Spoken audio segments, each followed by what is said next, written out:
So hi everyone. I think let's kick everything off. So first of all, welcome and thank you for joining us for this month's Thinkerneur Strategy Session. The usual housekeeping rules. My latest one is I don't have to tell you to switch off your phones because that's not going to interrupt the conversation. I don't need to tell you where the bathrooms are because I suspect you know that better than I do. So just from a format perspective, we have two speakers. We'll have our think note, which is basically just to contextualize today's session and what the purpose of that session is, as well as then our think guest, who will share her insights into driving purposeful brands within a Pan-African context.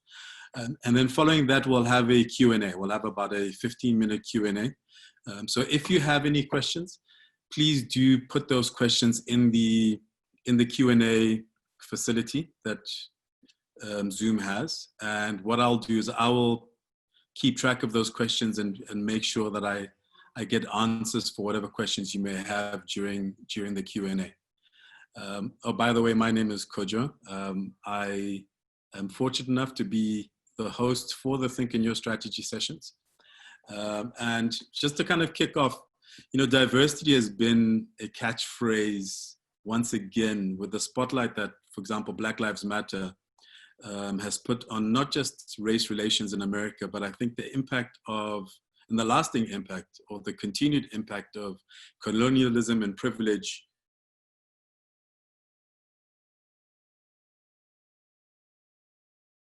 I have seen firsthand how tone deaf certain segments of society can be, whether it's brands, companies, and people. So there's that adage that content is king, but I have always believed that as important is context. So content may be king, but for me, context is everything. And to be contextual and by extension, to be relevant, an understanding of nuance when it comes to your audience, your consumer, your target market, and your community is imperative. So this is critical within a society like South Africa's that is multicultural in itself. There's no demographic that's homogenous. Often that's where brands miss the mark when it comes to marketing and strategy. And this sadly also extends to South African brands interacting with the rest of the continent. There's a divide that is epitomized by the phrase going to Africa. And this is the one country where you'll hear that phrase used a lot. That's what happens when you're in Africa. That's what happens when you go to Africa, which is always, for me, ironic when you consider that South Africa is one of the few countries on the continent with the word Africa in the country's name. But within a Thinkerneur framework, this is why, and this is something that we've been exploring in our discussions, and it's why we're having today's session under the theme, driving purposeful brands in a Pan-African context. And our think guest, I feel, is the perfect person to share insights within a marketing context, and in terms of driving those, driving brands across the continent. So before we get into our think guest, I'd like to introduce the man behind Thinkerneur, the man for whom as I've interacted with him, I've found that in a very strange and wonderful way, strategy is a calling as opposed to just an interest. So please welcome Bogosi Motshegwa. Over to you, Bogosi. Thank you, Kojo. Thank you to everyone. So I'm the think guest and I'll be presenting on the topic. But just before we get into the topic, I'd like to speak a little bit about Thinkerneur. So Thinkerneur is a strategy consultancy firm where our core purpose is to find unique growth opportunities for brands. So we believe that through strategy, whether you're a small brand, a medium brand, a big brand, or a blue chip client, there are always opportunities for your brand, and that can only be achieved through strategy. So we preach the gospel of strategy even in boardrooms where we tend to get outvoted by creative ideas. But strategy is our thing. So the topic is driving purposeful brands in a Pan-African context. And just to double click on the word context and what it means, basically this is just a definition from the dictionary. It says it's the circumstances that form the setting for an event, statement, or idea in terms of which it can be fully understood. And the key word there is understood. So what I find is that most times the industry just doesn't get it. And the reason is that most times as the industry, as brands, and particularly maybe as ad agencies, is that we want the work that we do to make sense to us. So primarily, if it makes sense to us, then we feel that it is good to go into market. Whereas in actual fact, the work is for the people we want to buy our products and services. Therefore, I believe this idea that if work makes sense to us, or if it excites us as an industry or as agency partners, then it is great work. The work is for the people. So I recently posted a post, or shared a post, that you cannot translate a nuance. And just to double click on what a nuance is, it's the subtle difference in or shade of meaning, expression, or sound. And then there was a comment there that spoke about what happens when you lose the nuance. I love that comment there that says it sacrifices the implicit for the explicit, which makes for such sorry work. And I think that's where the magic is. And I think, as Kojo mentioned, Elizabeth is the perfect person to talk about how do you contextualize even a global brand. Unilever is a global corporate, they've got global brands, but for some reason they're able to entrench themselves within the market that they exist in, and they tend, particularly with Unilever brands, they tend to feel more local than global. The great Ahmed Tilly, there's a legendary story about Ahmed and how he sort of curated creative ideas from his team. Legend has it, if it's not true, I'll gladly stick to my story that this is true. So how he operated was that as the creative curator and as a creative lead, his job was not to fix or try to manipulate ideas that come from his team. What he did is he believed in his team, and usually when people come up with ideas, just because you're a creative lead, it doesn't mean that you always know or you don't understand. What he displayed was confidence in his team. So when people would come and present great ideas to him, particularly when he was working on Nando's, his comment was always, or his question rather, was always, do you think it'll work? And obviously, as the creative presenting this idea, your answer would be, yes, it'll work. And his response would be, okay, let's do it.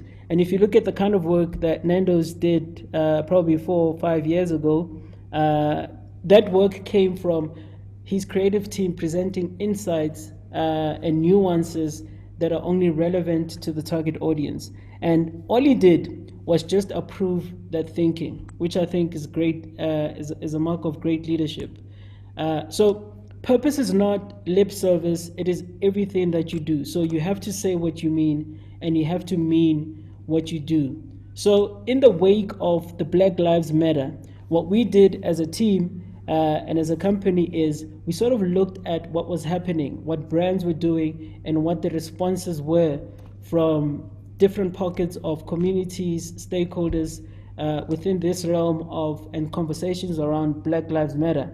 So what we found was that there are a couple of, based on the research, we were able to establish a 6-point checklist that allows you to create meaningful and authentic brand actions. And I'll take you through the 6. So the first one is not to post or talk for the sake of doing so. You don't always have to say something. Sometimes just keeping quiet as a brand and reflecting inwardly is probably the best action that one can take. What happened was that most brands were posting, but then it was revealed that their past did not match what they were putting forward as statements or as commitments. So the checklist is that the second thing that you need to do is to be aware, recognize, and acknowledge your past, And therefore, once that is done, use current and future commitments to build confidence in customers. So when you say, as a brand, we committing $1 million US, then you also have to acknowledge that your past and possibly where you come from is not a very beautiful place. And the third one is to find allies or enforce your power within the value chain. So what that means is that when you're dealing with something as big as Black Lives Matter or gender-based violence, you need to understand your role within that ecosystem. So when you look at gender-based violence, for example, you cannot save or solve gender-based violence. Be aware of the stakeholders that exist within that ecosystem. There are NGOs or NPOs, government is trying to do something, celebrities are trying to do something, people in communities are trying to do something. So you need to find your place and your role within that ecosystem. And then once you've found that, you can focus all your energies on adding your bit to the entire ecosystem. And the fourth one is that you need to start from the inside out, from the inside, before you can impress the world with your commitment. Because otherwise it just becomes contradictory and people don't take you seriously.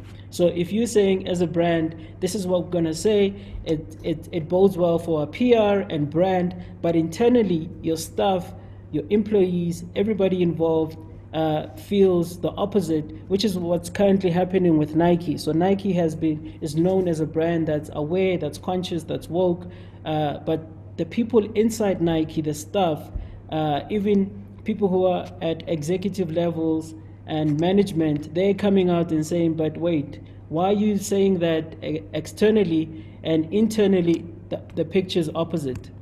The fifth one is you need to put a face to your company commitments and actions. So it's all good and well to talk about what the company is doing, but I think for true accountability, we need a face. And I think the best case study for that and the best example is Jack Dorsey, the CEO and founder of Twitter. He's been the face of everything, literally. Every announcement, every PR statement, it's him. And I think that bodes well for the company. And once it puts a face, it allows for a real connection, for people to feel connected to your brand. And the last one, it's about true action. So is what we are promising the world that we are already practicing internally. So there has to be a connection or some sort of alignment between what you're promising outside, what you're doing outside, and what you're doing internally. In fact, I believe it is better to impress your employees and your internal stakeholders than it is to impress the outside world.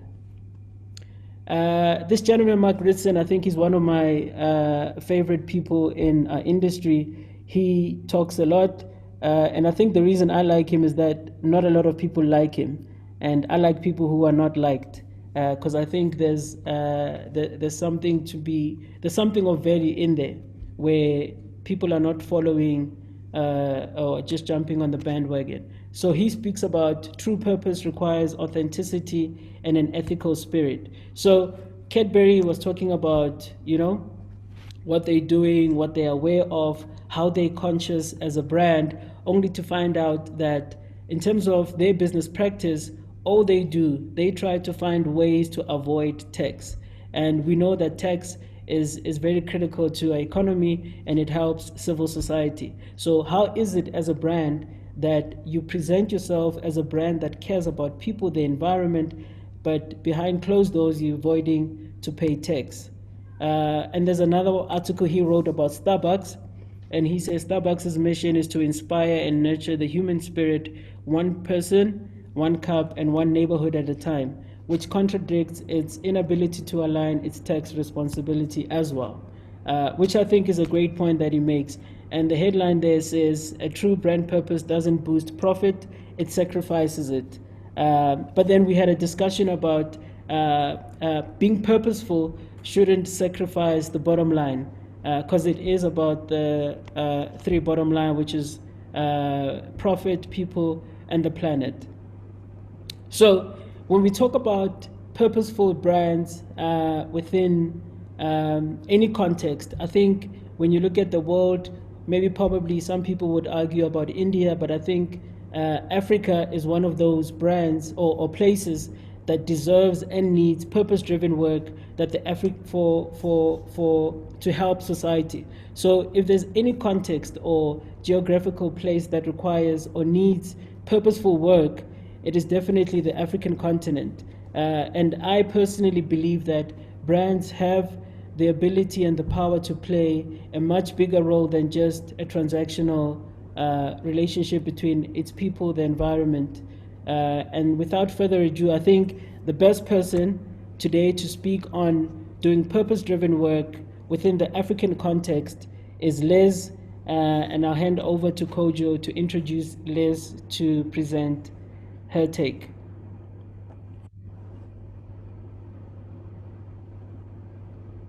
Thank you, Bogosi.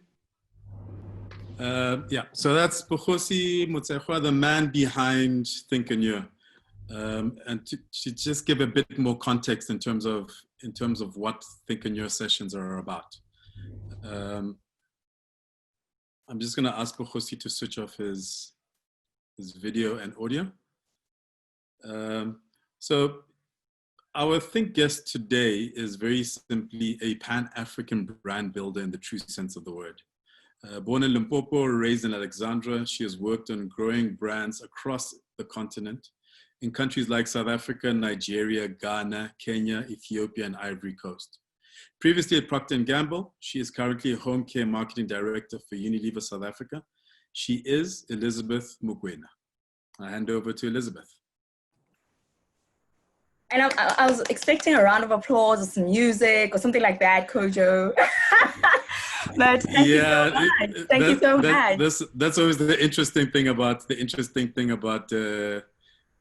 these Zoomed sessions. Yeah. Because you don't see the audience. Exactly. But I know they're out there. Yeah, before Elizabeth kicks off. Yeah. So before Elizabeth kicks off, for those who joined us late, we will have a Q&A with her once she's done with her presentation. So please ask any questions in the Q&A and then we'll make sure that we cover that. Over to you, Elizabeth. Thank you so much, Kojo. Hello, everybody. Thank you so much for taking the time to join us. Bogosi, thanks again for the invitation. So I was excited when I heard what the topic was, because I mean, for me, this is my everyday life, right? This is what I do every day. So hopefully I will be able to share some really insightful gems or just a point of view. And if you take one or two things from what I've said, I think that will be a really fruitful exercise. So I'm quite wordy and I'm quite chatty. So I'm going to try and go through stuff as much as possible because there's a lot of stuff in there, rich content. Bogosi and I always argue, natural strategists always like indulge in the why and unpacking. And so that's what I found is when I was exploring this topic, there was so much that I could put on the table, but hopefully I can, pack it in and capitalize it and, do it as fast as possible. So by way of introduction, I think, Kojo, you said who I am. I won't focus so much on, the other roles or multiple roles that I play in my life. I thought I would actually just share what my purpose is, given what the topic was. And how I said is to be the yeast in African loaves. And the words are chosen intentionally, right? So yeast, if you're familiar with baking, right, is really small. And if you know me, I'm really small in stature, but can pack a punch. And I hope I can do that. And I think if you speak to a couple of people who know me, they would say that. But also yeast is involved in helping the bread rise, right? So I believe that I have a role to play in this kind of Africa rising narrative that we're talking about, right? I am Pan-African at heart and definitely feel like we all need to play our part in really putting Africa back on its rightful place as a pioneer, as a cultural hub of the world. And then the last part is loaves. And because I'm Christian, right, loaves is very symbolic in the Christian sense. So if you know the story of Jesus feeding many with, 2 fish and 5 loaves, but also it speaks to, let's call it the communal factor of living. It helps me remember that, in order to live a life fully, I have to be in service and sustain others. And I also depend on others for my sustenance. So that's a little bit about me. I'm also super lucky to work for a company that has a very clear and simple purpose, and that is to make sustainable living commonplace, right? So at Unilever, we actually, and like Bogosi, the statement that was made around, you know, it's not about purpose, it's about profits. We believe you can actually make profits, yeah, following your purpose. We believe that doing good makes good business sense. And I think how we definitely have a structure to that, and that's what you'll see. We start off with our brands, and we fundamentally believe that brands that have a very clear purpose and live that out and are in service of that tend to outgrow brands that don't. And there are multiple examples within the stable, right? So we've got the Doves, the Lifebuoys, Ben & Jerry's globally, etc. All these brands continue to grow ahead of our brands that don't have a purpose. And in fact, I think it was Alan Jobe, our global CEO, who said the brands that don't have a purpose will cease to exist in Unilever. And that's how important or how seriously we take having a purpose. And we believe that, you know, brands that grow in this manner will help our company, and that companies that have a purpose will last. Why? Especially in like FMCG or where we manufacture goods, right? Consumers choose brands that they trust. And having a purpose helps people trust your brand a little bit more. And if people are continuously choosing the brand that they trust, that allows the company to grow, yeah? Because people are choosing us. So it helps drive our bottom line and our top line and our bottom line. And so we say companies with purpose last because Unilever being in existence for 91 years is not by chance. It's because they've intendedly and, you know, overtly driven purpose ahead of everything else. And then the last part is people with purpose thrive. And as a company, we encourage everyone within the organization to not only kind of, you know, investigate or identify their purpose, but to articulate it and then live in line with that. We found that when, you know, somebody's personal purpose and the company's purpose are in alignment, yeah, that's where the magic happens. People are more engaged, people feel more fulfilled, people are happy, and happy people deliver results. So I am super fortunate to work for a company that really embraces purpose. And so when I got the topic, like the nerd that I am, I think, Bogosi, you did the same thing, right? Go to Google and find out the definition of the topic. And what I looked for was purpose, the word, rather than context in your case. And more than the actual definition, which you can see in your screen, what I really found interesting was its origin. So it comes from the French word proposer, or propose in English. And if you Google what a proposer is, it's one who forms purpose. And I was like, it brought to mind two things, right? It took me back to my university years where I was reading, or actually I was listening to a webinar, or it's a video by Dr. Miles Monroe. And in it, he says something like, you cannot ask the creation its intended purpose. You have to go back to its creator to ask why it was made. And he made the kind of example with pots and pans. You can't ask a pot or a pan what its purpose is. You have to actually ask the person who created those things what it was meant to do. And then the second thing that I was reflecting on as I was going through this is, as a custodian of many brands, yeah, in my history, or in my career, the spark has always gone off when I was curious enough to go back and try and understand why we are doing what we're doing, yeah? What was this brand about? What is it supposed to do? And, you know, I'm lucky in that I have things like brand books or brand guidelines or things like that that I can refer to when I get on an assignment. But it's in unpacking what the founder intended for this brand that really the magic happens. Because what happens is I can fully commit to the cause, yeah? And then I can pour myself into making that happen on the brand because I can find something in my personal capacity that resonates with that. So I thought it really, really interesting, this idea of, you know, a proposer. And so I wanted to run some water through the pipes for you guys by using our own proposer, who is William Hesketh Lever. And like the name says, he is the founding father of Unilever. And when he started the company, he started with a couple of brands that are shown on your screen right now. And when he started it, he scribbled or wrote down his intent, yeah, for these brands. And what he said is, it's to make cleaning commonplace, to lessen work for women, to foster health, to contribute to personal attractiveness. And why was that, right? So why am I creating these things so that they can do this? Is so that life may be more enjoyable, yeah, and more rewarding for the people who use our products. And I chose these brands, one, because I wanted our South African people to actually realize this kind of, you know, green bar that we've lost so much actually didn't start off as green. It took me, like it hit me the first time I saw that. But what I found interesting more than anything was that despite the mission being different, yeah, these brands have been in existence for what, 90 odd years in the Domestos case, and over 130 years in the Sunlight case. But all these brands that have existed for so long still actually have the same purpose. Their missions might have changed, but their purpose has remained unchanged. So Domestos, the purpose is to kill all known germs dead. And how relevant is that in this current context, where we're not only fighting germs, right? But we're also fighting a virus. And what I found refreshing was this brand is so committed to its purpose that it was the first brand to announce, right, that it actually is proven to destroy coronavirus within 60 seconds. That talks to the power of purpose. And that's what consumers can continue to buy in to, yeah? Every time a brand is living in line with its purpose.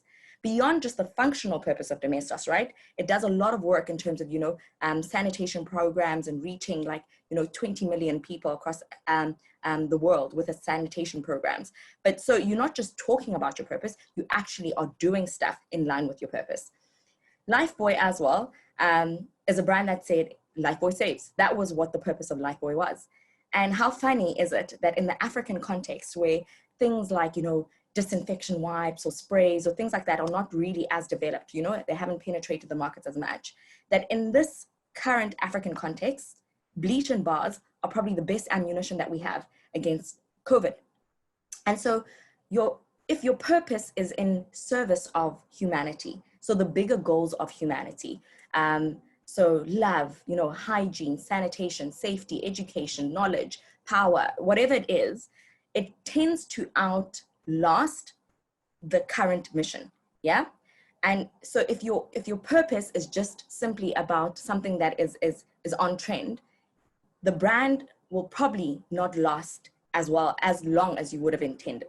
And I think that was a great kind of lesson that I got from this. The last brand that I wanted to bring, and probably will unpack for the rest of my time, is Sunlight.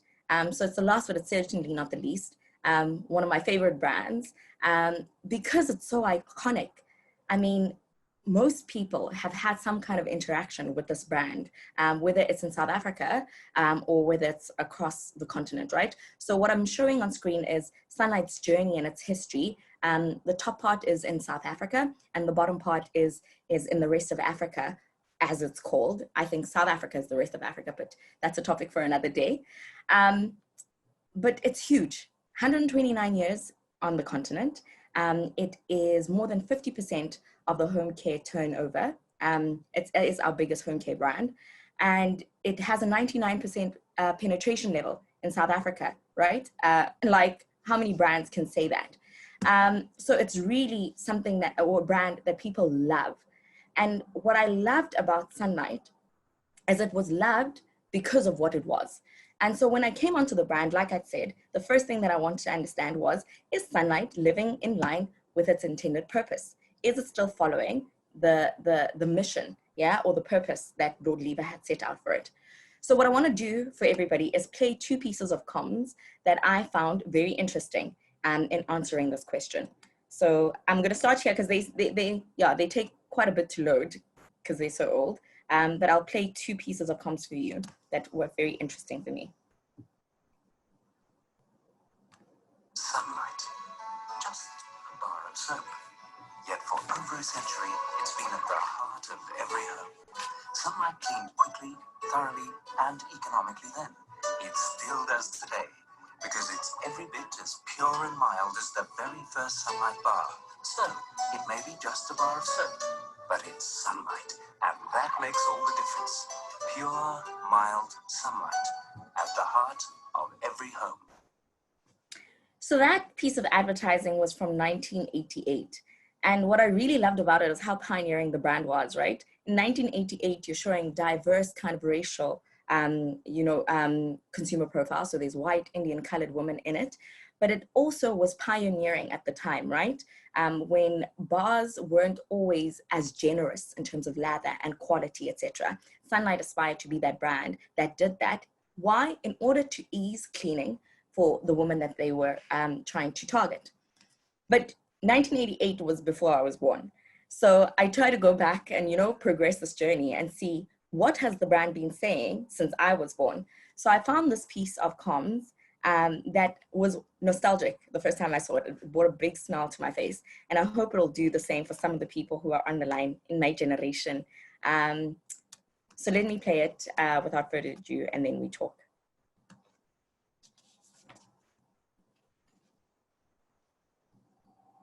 You can see the big countdown from back in the day.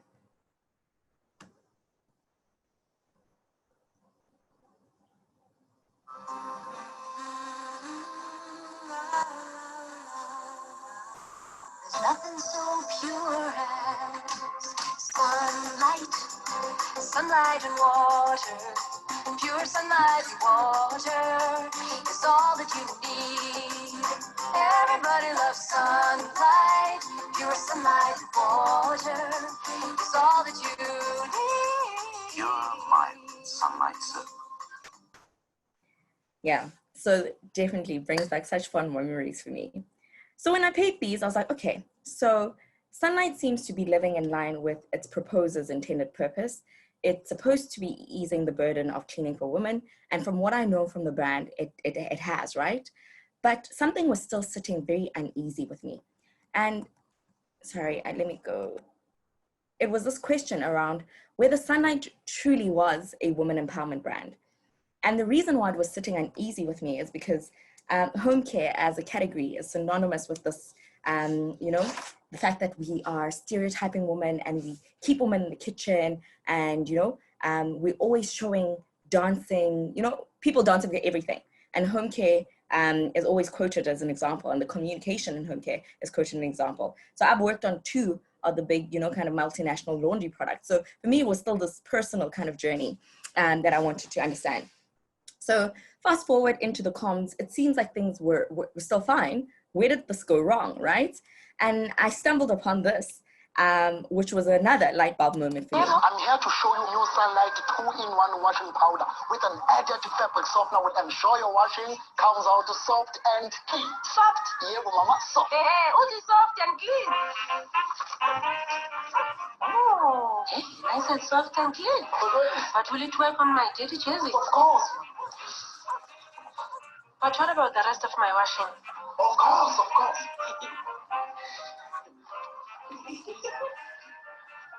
So, what about Lillian's washing? New Sunlight 2-in-1 with added fabric softener, clean and softens. So this was a bit of a watershed moment for me because I really love everything about this ad for many reasons. One, because the woman actually not doing the laundry in this advert, yeah? But also the character in this ad is the kind of woman that, you know, Sunlight wanted to speak to. And this is the character of the woman that we want to talk to, yeah? Who are witty, yeah? Funny, are, you know, like playful, but also have this kind of communal sense and are still homemakers. But if, you know, I can find somebody who can help make that process easier, then why not? So it was really, really great for me to see this piece of comms from 2008, because it was saying to me that in 2008, this brand was still on track in terms of what it was intended to do, right? And funny enough, actually, this was the year that Sunlight overtook Omo as the biggest brand in South Africa, because one of the innovations that was introduced in there was this 2-in-1 concept. So not only was it helping make life easier in terms of cleaning, but it was also making lives easier for these consumers on their pocket because, you know, they'd added fabric softener into the product. So you didn't have to buy 2 products, you actually could buy 1, which was the Sunlight 2-in-1. So what happened? We go forward. I look through the communication, I look through the innovation from 2012 to 2017, and it seems like the brand was still doing something that was correct, right? We're launching innovations that were helpful and useful to consumers. I mean, the Germy Guard bar, which kills, you know, 99% of germs, is still super relevant to this day. We're launching refills and value offers, yeah, making it more affordable for consumers to use our product. we're launching fragrance innovations, like whether it's a pink product that we are familiar with in South Africa, or this kind of orange sunrise sensation, which was a big hit in Kenya. What wasn't gelling? I mean, yes, we're showing women who were happy in their laundry process, but you know, it's because it smelled so great. So what was wrong with it, right? But what was wrong with it is the last two images. And not necessarily because within the context of laundry, they're wrong, but because laundry is so big and laundry almost overshadows the other categories, right? What was then being seen by consumers is that I should be happy doing laundry, or I should be happy singing and dancing when I'm taking care of my home. And what I remember from a conversation we're having with one of the colleagues, or one of my colleagues, they were saying, yes, Liz, it's not that, you know, some women don't enjoy doing laundry or they don't even dance or sing when they do it. Yes, maybe it happens, right? But that's not all women do. There's more that women do. And that was important in the journey that we followed on the brand from 2019, well, let me call it 2018 onwards. Because what we realized is that we were losing relevance with the very consumer that we wanted to talk to, right? In really focusing on easing the burden of cleaning and, you know, making cleaning more delightful, etc., we missed the rest of it, yeah? We failed to read the room because this woman was progressing, yeah? And while our purpose was still fine, yeah, we hadn't gone on the journey with her, and therefore we weren't still speaking to the same woman. The homemaker of 1884, when the brand was formed, is not the homemaker of today. So this is one of the things that really has propelled the kind of work that we're doing in the purpose space on Sunlight. Because now, yes, we acknowledge that women are homemakers, and it's true, but inside the home and even outside the home, right? There's so much more that women do. And it's then our responsibility in the narratives that we tell and in the stories that we showcase, yeah, to tell the full story of women, right? So yes, we want to show women and, you know, the bright, fresh, clean homes, etc. But we also want to show them thriving in business. We want to show them doing unexpected things, right? We want to show them, you know, pushing themselves and achieving goals. And so we're clear on what we wanted to do and how we want to propel the brand forward. But the challenges, like Kojo mentioned, Africa is big, right? 1.2 billion, correct me if I'm wrong, people. There's over 3,000 ethnicities, right? Africa is probably the simplest way of defining complex continent. And whilst I wanted to work on the Africa on your left, the reality is it looked a little bit more like the things or the pictures that you're seeing on your right. And so the challenge that then came is, how do you still deliver a brand that is purposeful, but communicate that purpose in a way that is still relevant and well nuanced to the markets that you're servicing? And we've done a lot of kind of research, unpacking the insights, unpacking the nuances, etc. And what we realize is, you know, you almost have to find a great balance between not being overly nuanced, such that the comms can't travel, or the idea can't travel, or the communication can't travel, but you also have to pull through what are the things that can, and what are the things that make it almost a global kind of brand. And so this is where this idea that we play with in the organization called being glocal comes from, that you have to be globally kind of relevant, but locally, yeah, globally impactful, but locally relevant as well. And for Sunlight, this challenge is still true, right? Because if you go today to different markets across Africa, when you ask for a Sunlight bar soap, this is what you might come across. And all of them are true. They're part of our portfolio. So if we are going to communicate on our purpose, and if this is what we wanted to, or, you know, the journey we wanted to go on, one of the first things that we had to do is clean up, is not only to be speaking about what we're doing, but to look like what we're doing as one harmonious brand, communicating one harmonious message to consumers in different markets. And the challenge is big, not only in one category, but we operate in different formats. And in different formats, you have big packs, you have different fragrances. So for example, what I have there is an oud variant that we have in Nigeria, versus a small pack in Ethiopia. So there are all these different nuances that we have to work through as a brand. So the first thing that we had to work through in terms of our communication was actually not comms, it was packaging. It's to make the brand look more unified. And that is what you guys will start seeing play out in the different markets that you are in. The second part is to very clearly communicate our purpose, but in a modernized way. And so what we've articulated it simply as is sunlight, yeah? Just sunlight delivers more than you expect. And this is, it speaks to three things, right? Because women are more than what is or expected in our societies. Sunlight as a brand has always thrived because it delivered more than what was expected of a value brand, right? And also our homes could be more than what we expect.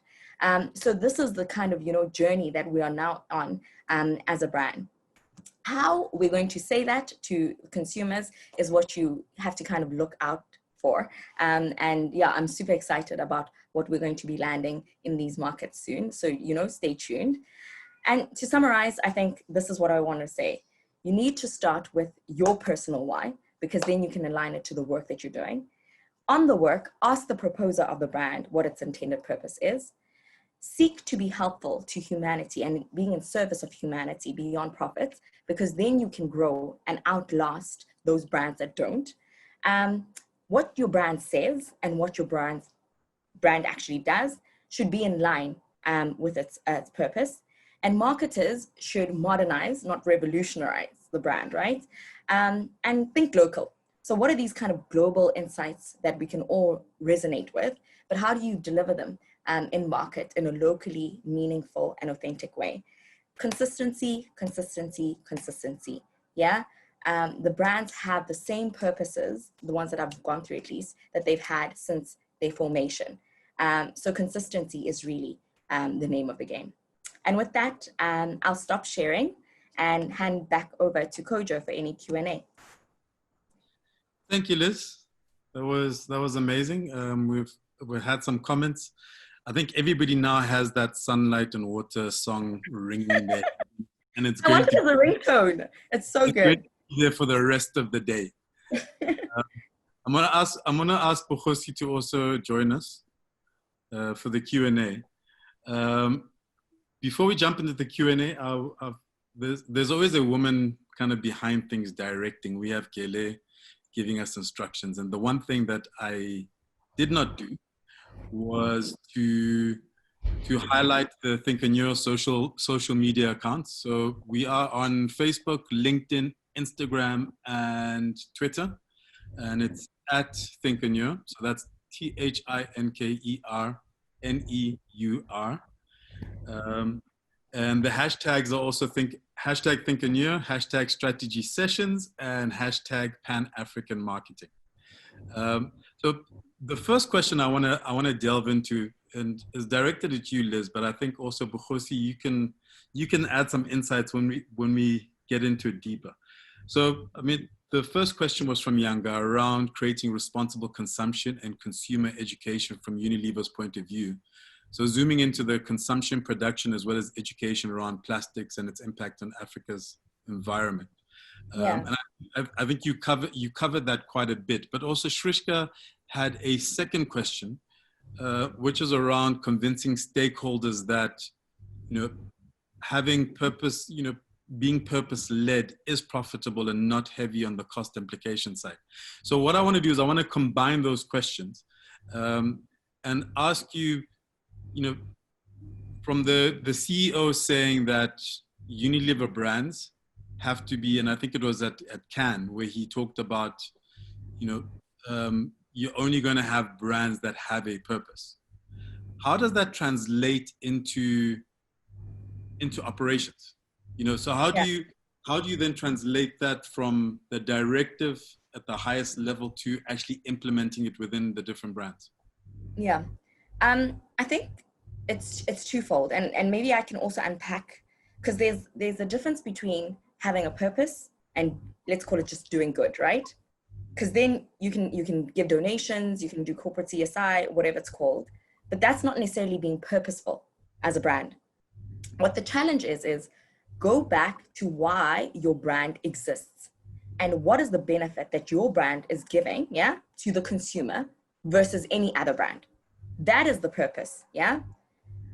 So when Alan was saying that, he was saying we are challenging ourselves internally for all the brands that are in existence to say what are their reasons to exist, yeah. And if it's meaningful and if it makes sense, we will continue to invest in these brands. But for those that don't have a meaningful, yeah, reason to exist, or it's not relevant, like you would have seen in the case of Fair and Lovely, we as a company are committed, yeah, to relooking those, yeah. So in terms of operationalizing it, Kojo, I think it's always easier when the brand, the actual product delivery is at the heart of what the brand does, yeah? So in Lifebuoy's example, Lifebuoy is a bar soap that washes hands. So when you have a purpose like Lifebuoy saves lives, it plays itself out, right? So the more that Lifebuoy can drive education about hand washing, the more the brand benefits, right? And the more the brand grows. It's neither this or that. It's not, am I donating to saving lives or am I washing hands? The two work in parallel. Similar thing with Domestos, right? Similar thing with Sunlight. And sometimes your brand actual functionality might not be driving this overarching purpose. I'll use like Joko, yeah, as an example. Here, the brand took a brave step to have a purpose that's outside of the product's functionality. But what they did very cleverly is insert the Joko brand in a humble and careful manner into the conversation of GBV. Because key in its actual, construct is soothing and calming, right? And so when you're having a tough conversation, like about GBV, it helps to have, a sip of tea. That's what Joko understood, that the purpose is bigger than us, but we can help. And what they've now done is use the brand to amplify the work that's being done by their partner Empower. So that's how for us it makes business sense and the P&L kind of balances, because in driving the brands in themselves, we are driving growth and we're delivering on the P&L, on the bottom line. So I want to bring you in here because Shrishka's question around convincing stakeholders, she says it's a challenge for her. I'm assuming Shrishka is a woman. But so the challenge for Shrishka is in many interviews as a graduate, and for you coming from agency perspective, how are you then having those conversations and convincing your clients that exactly what Elizabeth has just talked about is beneficial for the business and is profitable? There's a saying that numbers don't lie. So there are case studies that show that brands that are purposeful tend to perform better than brands that don't. And I think Liz's example is a perfect one, where not only are you, so with that example of Lifebuoy teaching kids how to clean their hands, what you're doing is you entrenching your brand within that ritual. So people then link your brand to how they should behave and how they do things. Therefore, your brand becomes top of mind. It becomes, part of their mental awareness in terms of when they get into the category. Always remember. So I think sometimes what happens is that we use these concepts very loosely.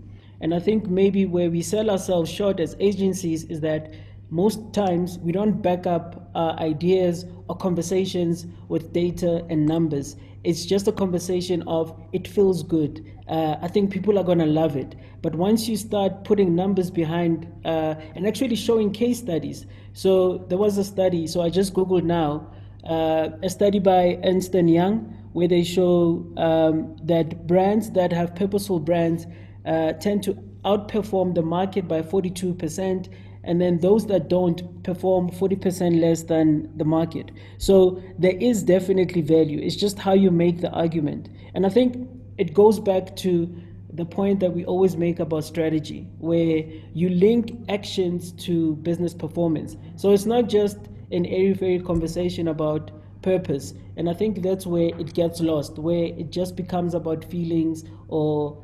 it's not about giving, money, or it's just about being meaningful within the customer journey and how your brand integrates within their lifestyle. So I think sometimes we do underestimate this emotional aspect that brand building has. So as human beings, we are emotional beings, we are emotional animals, and you can't run away from that. So even when you look at the study of behavioral economics, how people make decisions. So most of us, we make emotional decisions. Whether we like it or not, we pretty much make emotional decisions, which is why people will say, oh, I remember my mother used to do this. And therefore, your next purchase is not informed by whether it makes logical sense in your world. It's about, my mother did it, so I'm going to do it. There's nostalgia in that process or that ritual, which is fascinating. So I think the way we make arguments for purposeful work, I think that's where the discrepancy happens. If we just leave it at the top as an airy-fairy thing, then it's hard to sell. But once you sort of like double click on how this connects to this, there's a business objective, there's a marketing objectives. Okay, so this is how we're going to achieve that marketing objectives by doing these activities, and this is how the activities link back to the business objective. So I just think we just need to be thorough in how we package argument. Show data, do our research. I'm being cognizant of time, but so we have a couple of questions. One question Martha has, it's essentially two questions, but I think they lead into each other. So the first one was, would Sunlight ever look to position itself as a gender neutral brand? And then extension of that was, how does a brand ensure that they strike the balance between being progressive, i.e. addressing the issues that mean something to communities, and being the enabler/driver of that specific issue narrative credibly? So for example, looking at Sunlight being rooted in women being homemakers and empowering them in being that, and still somewhat driving the narrative that only women are homemakers. Yeah. So this is the fun part of my job, right? Because as I said, you're navigating all these different things. So one of the things that we did is understanding this, yeah? One, who is your primary target audience, right? Who are the majority of the people that you speak to? And in Sunlight's case, it's still very much female, right? We know that men are starting to buy their own laundry brands. They're starting to do laundry. We want them to, yes? Let's unstereotype, yeah? Housework, please. But in this primary sense, the core consumer of Sunlight within the African continent is still very much female. Can we decide that we actually want to leave that part and actually look at a gender neutral, let's call it positioning? Of course, because I think the point that I'd made was purpose can, progress, right? Based on the mission of the day, yeah? You need to still see how you are delivering your purpose in a way that's relevant. So when we get to a point where it's no longer relevant for us to even be talking to women because everybody's doing laundry, I mean, that is a happy place. I will be the first person to say, let's go there, right? So yes, we can. The question is, we all need to get in and, do it or support each other in getting there quickly so that it's not off or against the norm. Because some of the work that we do in Nigeria, in Kenya, whatever, in South Africa as well, points to these issues. So in South Africa, most households are single-headed households led by single women. In Kenya, for example, the idea of the submission, for example, is a big thing, particularly in marriage, right? So any kind of achievement of a woman will be overshadowed by this kind of, wanting to not outshine my man. And in Nigeria, where, education has really catapulted women there. Like when I speak to a woman there, she'll say she's a businesswoman, doing the same thing as South African woman who will say she's unemployed. But their religion then becomes a bit of an issue, right? Because then you're balancing out your traditional marital roles or gender roles, right? Of the husband being a head and woman being the neck. So what women were saying to us is, yes, we want to progress. Yes, we want to deliver and, contribute more meaningfully. But we're not saying we want to relegate our responsibilities, if I can call it that, in the home. We actually take some pride in them, right? But what we're asking is for you to show us as more than just that. So this is where this kind of local nuancing versus global insights and balancing all of that happens. I think that leads in nicely to Tando's comment/question. I think if you could unpack this idea of local a lot more, because the question is, will it not serve us better to use local insight as opposed to global insight with a globally benchmarked execution method?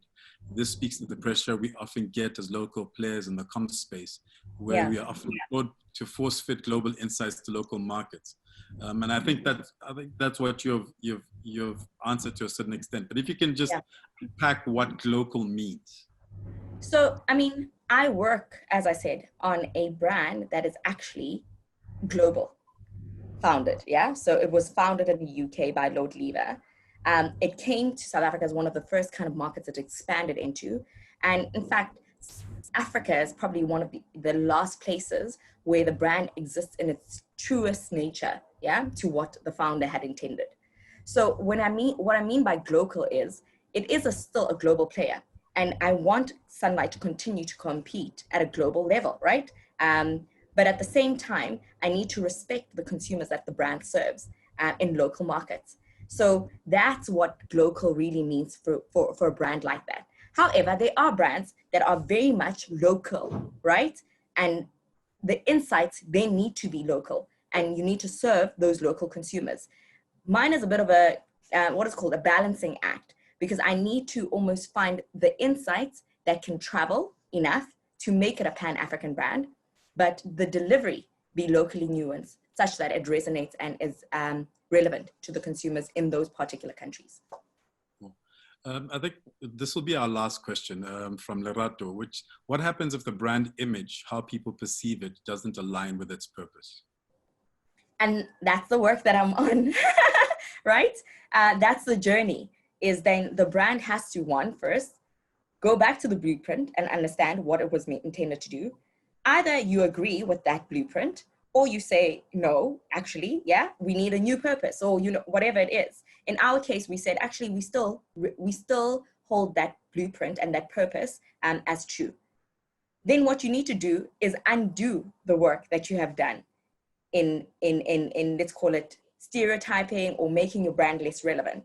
And that's the journey that every brand has to take. Now for Sunlight, it's a big one, right? Because it's such a big brand, as I explained. And so it's not going to be easy, I'm going to donate 1 million and everybody's going to be happy. You almost have to work at it through time. And so we're starting the journey. We are on the journey. We started with just the pack part. We know what we want to say. And what's going to make us more credible is when people see us doing what we say. Because to Bogosi's point, it's not about, just lip service. It's about actually putting your purpose into play. So do stay tuned and hold us accountable, to what we've now put out there to say this is what the brand is about. Cool. Thank you very much, Elizabeth. I'm sure there's applause happening out there, and I've been seeing the comments. Everybody's really enjoyed the insights that you've given us on this. So once again, thank you very much for taking the time. No, thank you guys for the invite. Man, I was telling them earlier, I got a chance to put on some lipstick, look cute. It's been a while. We won't ask you to stand up. Can do also. How? And then Bogosi, I think you just wanted to share something quick before we closed off.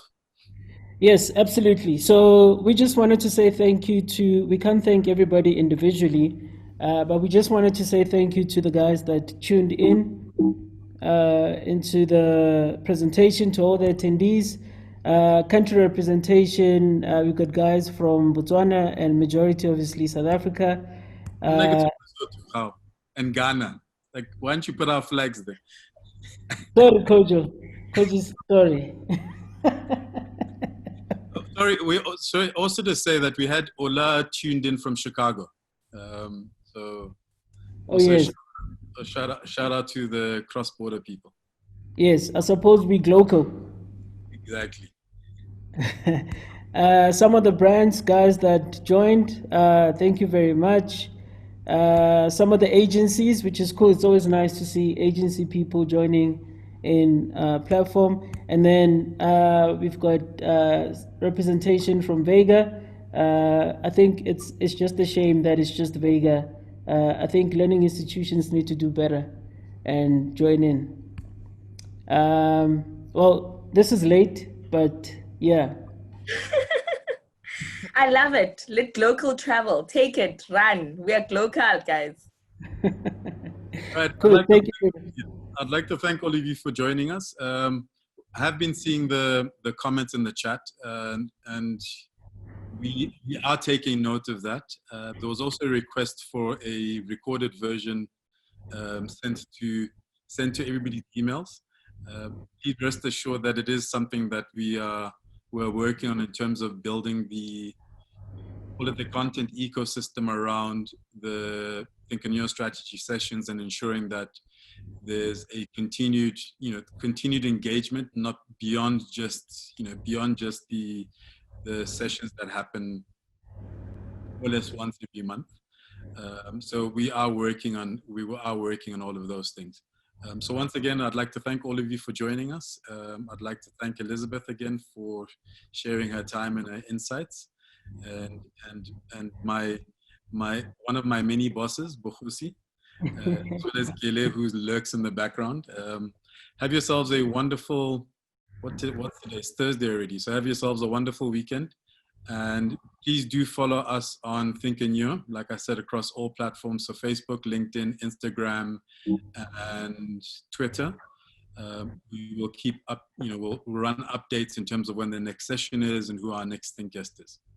That's it from us. Have a great day. Thank you.